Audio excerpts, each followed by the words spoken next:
So what's the biggest difference between how wealthy people think about money and how everyday people think about money? I just work hard every day to figure out how to create value. And I do look at things differently than other people. So I listen to your and watch your show all the time. And a lot of the folks that are on your show, or a lot of the folks that are out buying real estate today, are buying on cap rates and are buying on returns as an investor. I don't think of myself as a real estate investor. I think of myself as a developer, someone who creates value, not someone who buys to get a return. And if you're teaching someone how to think differently like you, where would you start? Okay, so I think the average person is thinking about real estate as an investor and how do I get a good return? And I'm thinking about, I'm thinking like an operator when I buy real estate. How can I make the real estate a lot better? And that is very important because I'm less prone to the problems with interest rates and what's going on in a particular market. So I'll give you an example. We were with someone this weekend and she had a yoga studio. So her yoga studio was doing great. She was able to move her yoga studio from Pittsfield, Vermont to the next town over, which wasn't as good. And she was able to buy a building and her customers moved with her to the not so good area. And she bought the building super cheap. And she was able to create value with content and an operating company. And in terms of what you were doing, you said you bought with very little money down. How do you explain exactly what you do to someone who has no idea? I'm looking for situations where I can create value between the time I first see the property and the time I close. So, and that's done with relationships and that's done with knowing a particular area very well. I'll give you like a simple example. If I have a great relationship with Starbucks and I know that they're growing and expanding into Western Massachusetts, and I can find a site in Western Massachusetts that I know would work well for Starbucks, my goal would be to negotiate to buy the property. And while I'm negotiating to buy the property, before I have to close, I sign a deal with Starbucks. So when I go and finance that deal, I finance it with a signed Starbucks deal. Tremendous difference. And I get more financing, put much less money or no money in, and create a lot more value. I think my problem is that in order to capitalize on this education or the information you're giving, you need to already have a ton of money, a ton of resources. Totally disagree with that. You disagree with that? Totally. You think anyone can just go out and just buy a Starbucks? Every situation is different, but yes, I do, and it happens all the time. And in fact, I still do deals all the time with no money. I know I have more resources and more relationships, but one of the things that we do is we coach folks on how to do a deal. Just go back to the lady with the yoga studio. That's a great example. Or think anything. Pop-Up Bagel just sold 250 master franchises in one day. They're going to open up pop-up bagels all over America. So if you're friends with someone who has the pop-up bagel franchise for, Nevada, then you can work with them in order to figure out where they want to be and find a location that they're going to be happy to rent from you because they can't do all of them themselves. And you sign a lease with them simultaneous or before acquiring the property.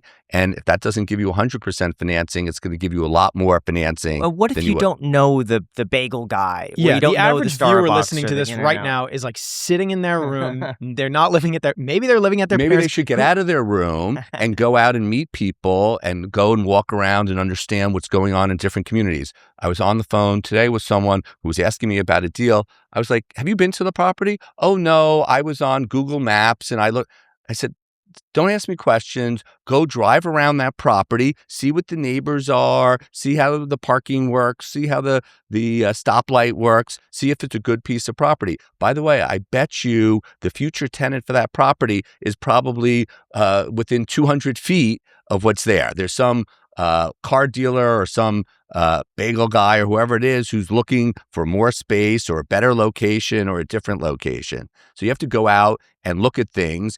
And you're right, it's not easy. If you want to create value the way I create value and the way millions of people create value in real estate, you have to have something called hustle. You got to So get ahead of it. where do you meet these people? Because I knew a guy in Vegas who claimed that he knew the guy who was in charge of the Starbucks West Coast locations, and he'd be able to buy this plot of land, call up his buddy, and then his buddy's like, yeah, we could put a Starbucks there. Then he builds it and he sells it at a 4 cap. But if you don't know these people, where do you meet these people? It's a process. So I'll give you an example. Let's just say you have a job presently and you work for a shopping center company and you're in charge of leasing. That would be a great place to start. Or you're in charge of construction at this shopping center company. I'm just reusing an example. You're meeting people that want to lease space in those shopping centers. So I'd be working my day job, leasing space in the 6 shopping centers that I'm responsible for. And as we're renting space to Dollar Tree or whoever it is, you're meeting those reps and you're getting a relationship with those representatives. And sometimes they switch to other companies and you stay in touch and you communicate. And then I'd be out looking to buy a vacant piece of property or a vacant building near one of those other buildings that I'm presently managing because I have relationships with tenants already in that area.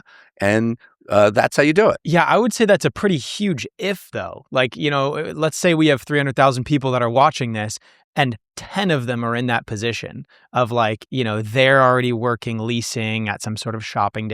That's a very huge if. Okay, let's go to a different scenario. Fine. So multifamily. Mhm. So there's let's use veterans for a moment. So veterans have a tremendous advantage in multifamily, and they can live in 1 unit. They can buy a 4-unit multifamily project. They can get 100% financing. They can live in 1 unit.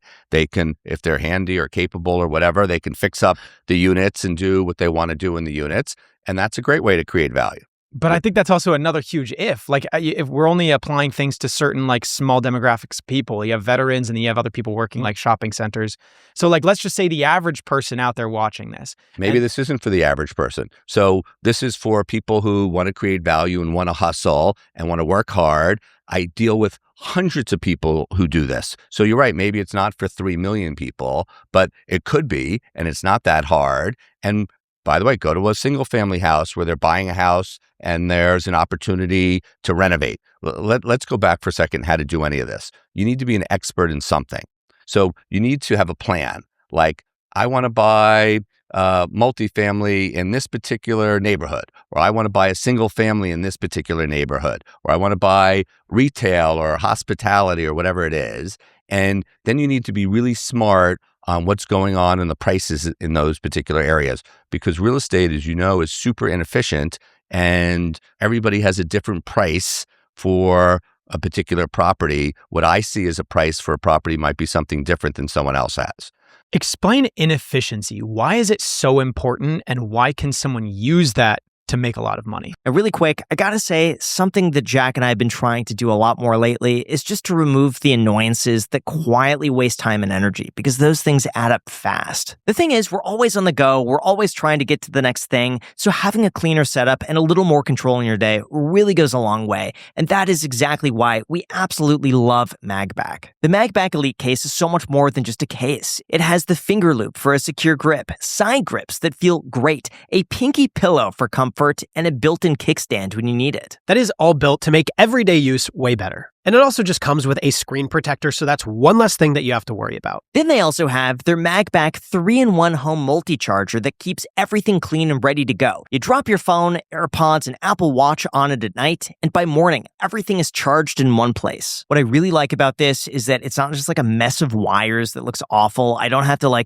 try to plug and play and which one does what. It's all in one place, and it looks incredibly clean, and it just makes it easy. I kid you not, Graham and I are genuinely huge fans of MagBack. I use their wallet, I use their phone case, and also on the side of my Tesla screen, I put my phone up there. It is so helpful. Check it out with this footage. I can guarantee if you're on Apple or Android, they have something for you. So if you want to make your setup cleaner and way more efficient, definitely check them out with the link down below, and don't forget to use our code, which is also down below. Explain inefficiency. Why is it so important and why can someone use that to make a lot of money? Okay, so inefficiency is super important because if you're buying IBM stock, for example, IBM stock always trades. Everyone can buy IBM stock for the same price every day and it sells. Everyone sells it for the same price. But a house or a commercial building, I might imagine I can do something with my vision and my creativity that someone else didn't imagine. Someone else might imagine they can do something more. So I'll give you an example. We bought in Long Island a house that was like 4,000 square feet. It was 30 years old, but renovated kitchen, renovated bathrooms, had a garage with a big room over the freestanding garage, had a barn, had like, an acre of land and a rights, half a block to the water and a rights on the water. That house was for sale for $1.4 million. He had like a dopey above ground pool that looked ugly, which I guess maybe freaked people out. He took the above ground pool away. The day he took it away, he dropped the price from 1.4 to 1.2. My wife saw it. We made an offer on it. We bought it for $1,175,000. Around the corner on the main street, no water access, brand new house, little driveway, lots of traffic, 2 new houses, $1.6 million each of those 2 houses. So why should this house that we bought that was better in every way and bigger than the other 2 houses be selling for hundreds of thousands of dollars less? I'm not sure, but just, inefficiencies in the marketplace. How do you know you're correct? And how do you know that 1-2 house that you purchased is just old? It's got some, issue. It needs to be renovated versus new houses. To me, it solved what it was we needed. To me, it was worth every cent. I look a lot at replacement cost. So I was in that house for 40% less than replacement costs. So to me, I'm very happy. I owned another house near it. It worked for me. So that's all that matters to me. A lot of your folks listening or watching, they're looking at all kinds of things all over the place. I would say to them, focus in on a play. I was in Brooklyn, if that's your, in a neighborhood in Brooklyn, there was like 5,000 units within 2 blocks. Focus in on those 2 blocks. Get the information on every trade, get the information on everybody who owns every single piece of property, and be an expert. I'm an expert on the neighborhood and the house I bought, so I know exactly that I got a good deal. Someone who was coming in maybe from New York City might not understand all of the anomalies, but I understood. That's interesting. That's very similar to what Michael Zuber, who's a guest on this podcast, says, which is establish what he calls a buy box of like, these are the exact parameters that you're looking at. Anything outside of this area code, this size, 3-bedroom, 2-bathroom, 2-car garage, lot size about this, 8,000 square feet, don't even consider it. Totally agree with that. And that's what I counsel people all the time. Be an expert at something. And by the way, walk the streets. I get up every morning at 5 o'clock in the morning and I'm walking up and down streets. I was up at in Ithaca, New York at Cornell. The police arrested me. They pulled me over, wanted to know what I was doing and all that because you were casing. I was casing the house. I was casing peering the in windows. Exactly what I was doing. Exactly what I was doing. And by the way, I've bought over 100 million square feet of properties in different platforms, and very, very rarely I can count in one hand how many times I've used a broker. I don't use brokers. Not that I don't look at all that information. I do, but I walk around and I can tell I could tell what will be for sale because maybe there's no leasing sign. It's a little run down. There's missing a tenant. I have a nose and I can tell, like anyone else can tell, that maybe the person who owns it is, advanced in years or they've died and their families got it and someone's not paying attention. And then what I do is I ask the tenants, because there's usually not a for lease sign even, and I ask the tenants, who's the landlord? I have a problem. I usually get the landlord's name. I call the landlord and, certainly not always, but, a low percentage. Oh, yeah, maybe we would entertain an offer.